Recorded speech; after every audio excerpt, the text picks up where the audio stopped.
केशवानंद भारती याद कैसे किए जाते हैं, तो केवल एक लाइन में आज हम अपनी व्याख्या को इस तरह से करें, ये वो थे जिनके कारण इंदिरा गांधी ने देश में इमरजेंसी लगा दी। आप यूं समझ लीजिए, ये वो थे जिनसे तंग आकर इंदिरा गांधी ने सुप्रीम कोर्ट की चीफ जस्टिस को बदल दिया। सुप्रीम कोर्ट में चीफ जस्टिस, जो कि सबसे सीनियर ऑर्डर का वकील हुआ, सीनियर ऑर्डर के जजेस हुआ करते थे, उनके पदक्रम को बदलकर 2 जजेस को बाईपास करके अपनी पसंद के एक जज को चीफ जस्टिस बना दिया। ये वो थे जिन पर आए फैसले को पलटने के लिए इंदिरा गांधी जी द्वारा नियुक्त किए गए चीफ जस्टिस ने इंदिरा गांधी जी को खुश करने के लिए दोबारा से 13 जजेस की बेंच घोषित कर दी। लेकिन सुप्रीम कोर्ट के जजेस के विरोध करने के कारण आफ्टर ऑल वो चीज रुक पाई। यानी कि केशवानंद भारती भारतीय राज व्यवस्था में एक इतना लैंडमार्क डिसीजन है, और वो इंदिरा गांधी जी के तानाशाह बनने की जो स्टोरी है उसका मेन पिलर है। यानी एक तरह से अगर केशवानंद भारती ना हुए होते तो शायद आज इंडिया में डेमोक्रेसी ना होती, इंडिया बहुत पहले डिक्टेटरशिप में जा चुका होता।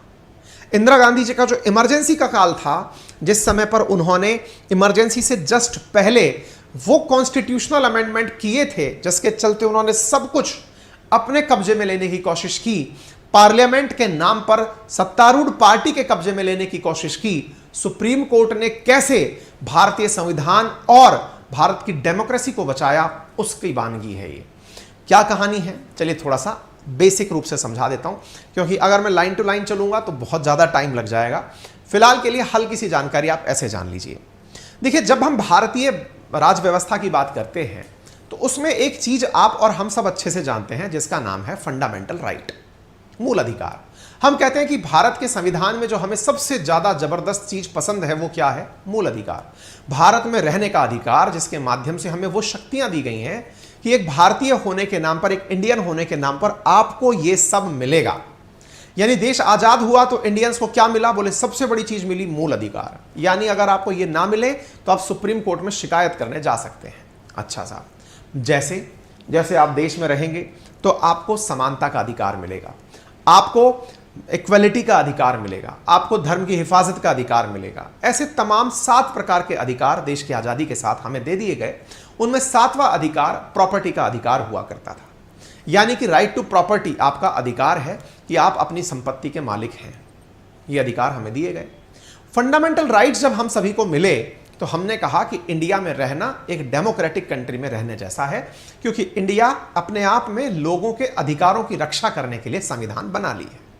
समय बीतता गया, भारतीय कानून में, भारतीय संविधान के अंदर 2 आर्टिकल ऐसे डाले गए, जब संविधान निर्माताओं ने उन्हें डाला था तो उन्हें लगा था कि कभी इनकी जरूरत पड़ेगी नहीं, पड़ भी गई तो इनको एज एन टूल यूज कर लिया जाएगा। जैसे जब एक नई कार बनाई जाती है तो उसमें एक छोटा सा टूल बॉक्स रखा जाता है, बहुत छोटा सा होता है, उससे आप नई कार नहीं बना सकते, उससे आप पुरानी कार को सुधार नहीं सकते, बस उससे यह है कि गलती से कोई पंचर वंचर हो गई तो आप उस टूल बॉक्स से उसका यूज कर लें, या फिर कुछ पहिए लूज हो गए तो उन्हें कस लें, कुछ उस प्रकार का टूल बॉक्स रखा जाता है। ऐसे ही भारतीय संविधान के अंदर 2 टूल बॉक्स रखे गए, आर्टिकल नंबर 13 और आर्टिकल नंबर 368। यानी फंडामेंटल राइट से पहले और फंडामेंटल राइट के बाद 2 ऐसे, मतलब टूल बॉक्स कहिए या स्टेपनी कहिए, लगा दिए गए जिनकी वजह से हमारे फंडामेंटल राइट सेफ गार्ड हो सकें। आर्टिकल 13 में हमसे कहा गया कि यदि सरकार के द्वारा फंडामेंटल राइट्स के साथ छेड़छाड़ करने का प्रयास किया गया तो ऐसी स्थिति में सुप्रीम कोर्ट के पास यह अधिकार होगा कि वो फंडामेंटल राइट की छेड़छाड़ करने वालों को रोक दे और अपने द्वारा न्यायिक समीक्षा के माध्यम से, जुडिशियल रिव्यू के माध्यम से फंडामेंटल राइट में हुए संशोधनों को पलट दे। इस तरह से आर्टिकल 13 जुडिशियल रिव्यू का एक नया पॉइंट लेकर बाहर आ गया। आर्टिकल 13 ने एक प्रकार से हमारे फंडामेंटल राइट को सेफगार्ड कर दिया। इंटरेस्टिंग कहानी है साथियों ये। इंटरेस्टिंग कहानी को मतलब मैं पूरा सुनाने निकलूं तो 1-1.5 घंटा ऊपर निकलेगा। किसी दिन हम लेकर आएंगे पूरा सीक्वेंस में।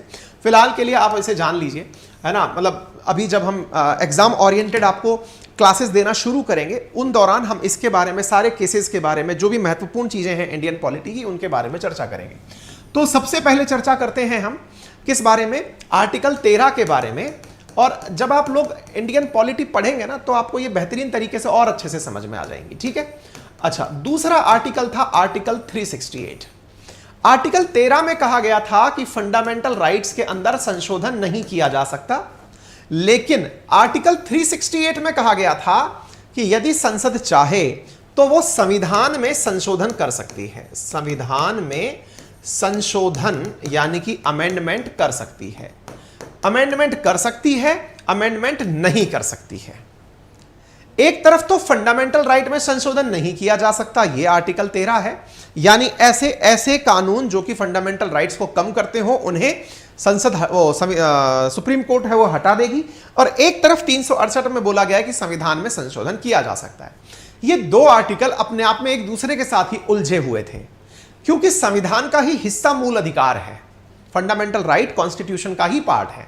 तो 368 जब ये बात बोलता है कि संशोधन किया जा सकता है संसद के द्वारा, तो इसका मतलब यह हुआ कि एक तरफ संसद के पास ताकत है कि वो फंडामेंटल राइट समेत पूरे संविधान में संशोधन कर दे, वहीं दूसरी तरफ सुप्रीम कोर्ट के पास यह ताकत है कि वो फंडामेंटल राइट में संशोधन ना होने दे। इन्हीं आधार पर सुप्रीम कोर्ट और संसद की लड़ाई, इसी लड़ाई का केस है केशवानंद भारती केस। साथियों, सन 1967 में एक केस हुआ जिसका नाम था Golaknath versus state of Punjab case, जिसमें सुप्रीम कोर्ट ने सीधे सीधे शब्दों में कह दिया कि संविधान के अंदर जो फंडामेंटल राइट हैं उनमें संसद द्वारा संशोधन नहीं किया जा सकता। संसद द्वारा फंडामेंटल राइट्स में संशोधन नहीं किया जा सकता। यह 1967 का एक लैंडमार्क डिसीजन था जिसे गोलकनाथ केस के नाम से जानते हैं, Golaknath versus state of Punjab के नाम से जानते हैं। गोलकनाथ केस 1967, और इस केस के पूरे होने के बाद में इंदिरा गांधी जी को लगा कि अगर मैं फंडामेंटल राइट में संशोधन नहीं कर पाई तो फिर मैं कैसे फंडामेंटल राइट के नाम पर जो आर्टिकल 31 दिया गया है उसमें संशोधन कर पाऊंगी। आर्टिकल 31 क्या था? आर्टिकल 31 था संपत्ति का अधिकार, राइट टू प्रॉपर्टी, जिसमें क्या होता था? इसमें होता था कि जो व्यक्ति अपनी संपत्ति का मालिक है उससे उसे कोई नहीं छीन सकता, इंक्लूडिंग सरकार भी नहीं छीन सकती। लेकिन जब हमारा देश आजाद हुआ था उस समय तक हमारे पास जो जमीनें हुआ करती थी वो कुछ ही संपन्न वर्ग के लोगों के पास हुआ करती थी, बाकी लोग तो वहां पर किसानी करने का काम करते थे, क्योंकि हमारे देश में उस समय पर जो जमींदारी व्यवस्था, लैंड होल्डर व्यवस्था थी अंग्रेजों के काल की, उसमें लैंड होल्डर्स के पास ही हजारों बीघा जमीन हुआ करती थी, आम आदमी के पास जमीनें नहीं हुआ करती थी। ऐसी स्थिति में सरकार के लिए यह मजबूरी था कि वो जो जमीन है उसको लिया जाए और लेकर आम जन में बांटा जाए। आम जन में बांटने के लिए आर्टिकल 31 बहुत बड़ा रोड़ा था, क्योंकि आर्टिकल 31 फंडामेंटल राइट के माध्यम से यह कह चुका था कि फंडामेंटल राइट में संशोधन नहीं किया जा सकता। इसका मतलब आर्टिकल 31 में भी संशोधन नहीं किया जा सकेगा। साथियों, कॉन्स्टिट्यूशनल अमेंडमेंट नंबर 1 के अंदर शेड्यूल 9 जोड़ा गया, जिसमें यह कहा गया शेड्यूल 9 के अंदर कि यदि ऐसा लगता है केंद्र सरकार को या संविधान निर्माताओं को या फिर वो जो अपने पार्लियामेंटेरियंस हैं उनको ऐसा लगता है कि कोई ऐसा कानून हो जिसकी वजह से उन्हें प्रॉपर्टी के अधिकार में कोई संशोधन करना है, तो उन पर किसी भी प्रकार का प्रश्न सुप्रीम कोर्ट में खड़ा ना करना हो तो उन्हें शेड्यूल 9 में यानी अनुसूची 9 में डाल दिया जाए। अनुसूची 9 एक प्रकार का बाईपास बनकर आया किस चीज का? फंडामेंटल राइट को कर्टेल करने का। इसी का लाभ उठाते हुए बहुत सारी राज्य सरकारों ने फंडामेंटल राइट को कट शॉर्ट करने के लिए, या फिर यह कहिए कि प्रॉपर्टी के अधिकार को लोगों से लेकर जनता में बांटने के लिए कानून बनाने शुरू किए। शुरुआत हुई, बहुत सारे राज्य इसमें इन्वॉल्व हुए, चर्चा पहुंची केरल तक। केरल सरकार ने इसी आधार पर प्रेरित होते हुए अपना एक लैंड रिफॉर्म एक्ट पारित किया, जिसके तहत उन्हें जितनी भी मठ या फिर ऐसे लोग जिनके पास बहुत ज्यादा जगह है उनको कब्जे में लेना था। ऐसे ही एक मठ, इडियार मठ, जिसके महंत हुआ करते थे केशवानंद भारती, इनके मठ पर भी सरकार का बुलडोजर चल गया। यानी एक प्रकार से इस मठ की जमीन को कब्जाने के लिए सरकार निकल पड़ी।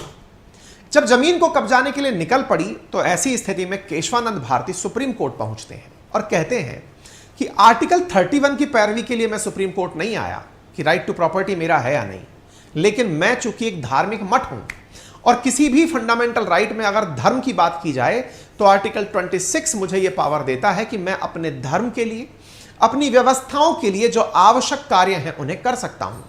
तो ऐसी स्थिति में मेरे इस लैंड पर मेरे कब्जे को आर्टिकल 31 से नहीं 26 से रिलेट करके मेरे फंडामेंटल राइट्स की सुरक्षा की जानी चाहिए। सुप्रीम कोर्ट इस बात से कन्विंस भी था और अनकन्विंस भी था। क्यों? क्योंकि सुप्रीम कोर्ट को लगता था कि 26 की पालना में अगर हम आर्टिकल 13 का उपयोग करके केरल हाईकोर्ट के कानून को रद्द कर दें, केरल सरकार के कानून को रद्द कर दें, तो फिर प्रश्न यह बनने लगेगा कि ऐसे तो हर कोई व्यक्ति बाहर निकल कर आ जाएगा और वो कहेगा कि मेरी जमीन इस खास प्रयोजन में काम आ रही है। सुप्रीम कोर्ट बड़ा ही कंफ्यूज हो गई कि करें तो करें क्या, क्योंकि एक तरफ फंडामेंटल राइट्स हैं और दूसरी तरफ राज्य के विकास के लिए उठाए गए नीति निर्देशक तत्व हैं। इसी को ध्यान में रखते हुए केशवानंद भारतीवाद पर सुप्रीम कोर्ट तसल्ली से बैठती है, क्योंकि मसला यहां पर यह फंस चुका होता है कि किस प्रकार से इस रास्ते को पार किया जाए। कौन से रास्ते को?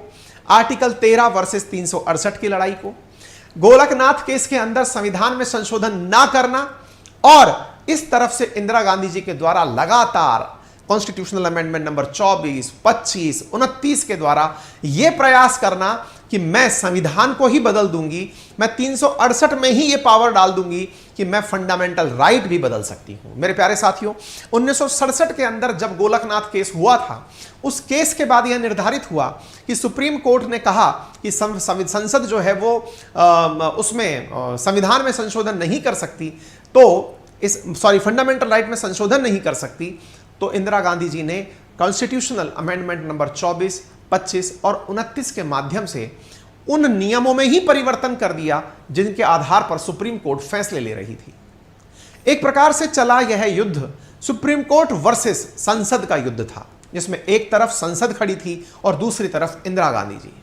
यह दौर ऐसा था जिस समय इंदिरा गांधी जी लगातार जो भी प्रयास कर रही थी, जैसे बैंकों के राष्ट्रीयकरण का प्रयास सुप्रीम कोर्ट ने रद्द कर दिया, प्रीवी पर्स पर कब्जे का अधिकार सुप्रीम कोर्ट ने रद्द कर दिया, ऐसे लगातार जो फैसले आ रहे थे, इससे इंदिरा गांधी जी में फ्रस्ट्रेशन बढ़ती जा रही थी। तभी तो जब यह वाद सुप्रीम कोर्ट में पहुंचा तो सुप्रीम कोर्ट ने कहा बहुत हो गई लड़ाई, अब टेबल पर बैठना पड़ेगा। और साथियों, भारत के इतिहास में सबसे बड़ी बेंच स्थापित की गई, 13 जजेस की बेंच, और उस 13 जजेस की बेंच के अंदर बड़े बड़े वकील, साथियों कहते हैं न जाने कितने देशों का तो संविधान पढ़ा गया, ना जाने इंडिया के इतिहास का सबसे बड़ा, मतलब 13 जजेस की बेंच लगभग 68 दिनों तक बैठी, लगभग 1000 पेज का डिसीजन आया, क्योंकि सबसे बड़ा मुद्दा यह डिसाइड करना था कि क्या संसद के पास फंडामेंटल राइट्स में या संसद के पास संविधान में संशोधन करने की अपरंपार क्षमता होनी चाहिए। अगर ऐसा होगा तो कभी भी बहुमत की जो सरकारें आएंगी वो अपने हिसाब से संविधान में परिवर्तन कर देंगी, तो फिर कभी लोकतंत्र की बहाली हो ही नहीं पाएगी, क्योंकि लोकतंत्र में भीड़ तंत्र का शासन हो यह नहीं जरूरी है। लोकतंत्र में है कि जितने भी समाज के वर्ग हैं उन सब की देखभाल हो, उन सब की बातें सुनी जाएं। यदि बहुमत के आधार पर सरकारें बनने लगे और बहुमत से ही अगर संविधान बदलने लगे, तो ऐसी स्थिति में देश में रह रही माइनॉरिटीज का, देश में रह रहे उन लोगों का जिनकी बातें सुनने के लिए कोई नहीं है, कल को हो सकता है वो रोजगार मानने वाले युवा हो, कल को हो सकता है वो कहीं के कर्मचारी हो सकता है वो कहीं महिलाएं हो सकता है कहीं बच्चे हों, उनकी बात को दबा दिया जाए। ऐसी स्थिति में संविधान को बैठना उचित लगा, संसद को बैठना उचित माफी चाहेंगे, सुप्रीम कोर्ट को बैठना उचित लगा और बैठ करके इस पर डिबेट शुरू हुई। साथियों, इंटरेस्टिंग परिणाम निकल कर आए। इंटरेस्टिंग परिणाम ये थे केशवानंद भारतीवाद में कि संविधान में संसद द्वारा संशोधन किया जा सकता है। दोबारा सुनिएगा, बड़ा इंटरेस्टिंग पॉइंट है, इस पर हम 1-1.5 घंटे का लेक्चर लेंगे। अभी तो मैंने बिल्कुल कट शॉर्ट करके उड़ा दिया है, लेकिन फिर भी मैंने आपको मूल चीजें बता दी है, मैंने आपको बता दिया महत्व क्या है। फैसला आया केशवानंद भारतीवाद के अंदर कि जहां पर पहले गोलकनाथ में कहा गया था कि फंडामेंटल राइट्स में संसद द्वारा संशोधन नहीं किया जा सकता है, उस फैसले को बदलते हुए, गोलकनाथ को बदलते हुए केशवानंद भारती केस में सुप्रीम कोर्ट की 13 जजेस की बेंच ने 7-6 के फैसले से यह फैसला दिया, यानी कि 7 पक्ष में और 6 विपक्ष में यह फैसला दिया कि संसद संविधान में फंडामेंटल राइट में संशोधन कर सकती है, यानी अपना फैसला बदल दिया। तो बोले ये तो एक प्रकार से इंदिरा गांधी जी की जीत हो गई। नहीं, पॉइंट नंबर दूसरा था। पॉइंट नंबर दूसरा यह था कि संशोधन तो किया जा सकता है, लेकिन व्हाट नेक्स्ट? बेसिक स्ट्रक्चर को बिना छेड़े। मेरे प्यारे साथियों, 1973 के इस केशवानंद भारती मामले के अंदर पहली बार भारतीय डेमोक्रेसी में एक नई डॉक्ट्राइन का जन्म हुआ, जिसे डॉक्ट्राइन ऑफ बेसिक स्ट्रक्चर कहते हैं। डॉक्ट्राइन ऑफ बेसिक स्ट्रक्चर के अंदर संसद ने, सुप्रीम कोर्ट ने संसद से कहा कि आप सब कुछ कर सकते हैं, लेकिन संविधान की मूल संरचना को नहीं बदल सकते। बोले जैसे? बोले अपने संविधान की मूल स्ट्रक्चर में है कि भारत में समानता का भाव हो, भारत के अंदर इक्वालिटी हो, रूल ऑफ लॉ हो, इक्वालिटी बिफोर लॉ हो। ऐसी जो चीजें हैं जो डॉक्ट्राइन के रूप में धीरे धीरे इवॉल्व होती रहेंगी, इन्हें चेंज नहीं किया जा सकता। यानी एक प्रकार से सुप्रीम कोर्ट के अंदर बैठे हुए बुद्धिमान जजेस ने सरकार को भी संतुष्ट कर दिया, यह कहते हुए कि आप संशोधन कर सकते हैं, यानी आप जीत गए। वहीं दूसरी तरफ एक इतनी बड़ी लिस्ट पकड़ा दी और कहा कि इस लिस्ट के अंदर नए नए पॉइंट्स समय समय पर जुड़ते जाएंगे, यानी इन चीजों में आप संशोधन नहीं कर पाएंगे। हम इन्हें संविधान नहीं कहते, हम इन्हें संविधान की आत्मा कहते हैं। आप इनमें संशोधन नहीं कर पाएंगे। इस बात से इंदिरा गांधी जी इतना फ्रस्ट्रेट हुई कि तुम्हारी इतनी हिम्मत।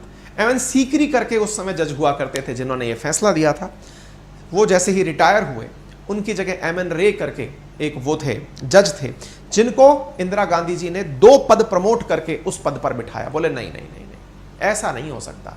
तुम लोग अगर ऐसा करने लग गए तो फिर मेरे प्रधानमंत्री होने का क्या मतलब। उन्होंने सुप्रीम कोर्ट के अंदर उस हायरार्की को ही बदल दिया और हायरार्की को बदल करके अपनी पसंद के एक जज को सीजेआई बना दिया। बने हुए सीजेआई ने आते ही अपने आकाओं को प्रसन्न करने के लिए, इंदिरा गांधी जी को खुश करने के लिए तत्काल प्रभाव से दोबारा 13 जजेस की बेंच बनाई कि नहीं, अब केशवानंद भारतीवाद का रिव्यू करेंगे, क्योंकि फैसला 7-6 से आया है, मैं रिव्यू करने उतरता हूं। और भाई साहब वो रिव्यू करने के लिए जैसे ही उन्होंने दोबारा कमेटी बनाई, उस कमेटी के बनते ही जजेस ने ही बायकॉट कर दिया कि हम इस कमेटी में जाएंगे ही नहीं, हम इस बेंच में बैठेंगे ही नहीं, क्योंकि ये इंटेंशनली किया गया कार्य है। और इस प्रकार से केशवानंद भारती का 24 अप्रैल 1973 का आया हुआ फैसला भारत के इतिहास में नहीं, दुनिया के इतिहास में एक लैंडमार्क डिसीजन के रूप में दर्ज हुआ। हालांकि केशवानंद भारती इस केस को हार गए थे, उनकी जमीन सरकार के पास चली गई थी, लेकिन इस केस ने भारत को संविधान के साथ साथ डेमोक्रेसी बचाने का रास्ता दे दिया था। इसलिए इस दिन को बहुत ही रिमार्केबल दिन के रूप में सेलिब्रेट किया जाता है। साथियों, कहा जाता है कि इससे परेशान होकर जब लगातार इंदिरा गांधी जी सारे काम कर रही थी, इसी बीच में इलाहाबाद कोर्ट ने फैसला देते हुए इंदिरा गांधी जी के चुनाव को ही अवैध सिद्ध कर दिया कि नहीं, उनके इलेक्शन में धांधली हुई थी। इलेक्शन में धांधली के चलते उनकी प्रधानमंत्री का पद ही चला गया। प्रधानमंत्री के पद जाने से फ्रस्ट्रेट हुई इंदिरा गांधी जी ने तुरंत सारे सिस्टमों पर रोक लगाते इमरजेंसी डिक्लेयर कर दी, यानी आपातकाल की घोषणा जो है उसका भी पैर जो है वो यही केशवानंद भारती से रखा गया था। ठीक है ना। तो ये अपने आप में बड़ी इंटरेस्टिंग कहानी है। गोलकनाथ से शुरू होकर के Allahabad high court, supreme court versus संसद की जो ये लड़ाई है, इसी ने भारत में इमरजेंसी लगाई थी और भारत में तानाशाही आने से बचाई थी। इमरजेंसी के माध्यम से फिर 42nd अमेंडमेंट, 44th अमेंडमेंट हुए, 42nd अमेंडमेंट हुआ, फिर बाद में इमरजेंसी का 44th अमेंडमेंट हुआ। लेकिन इन अमेंडमेंट्स के माध्यम से जो भी प्रयास थे वो संविधान में संशोधन के तो हुए, लेकिन वो बेसिक स्ट्रक्चर को नहीं बिगाड़ पाए, क्योंकि सुप्रीम कोर्ट ने देश के लोकतंत्र को बचाने में महती भूमिका निभाई थी। उम्मीद है आप सभी साथियों को ये जानकारी पसंद आई हो।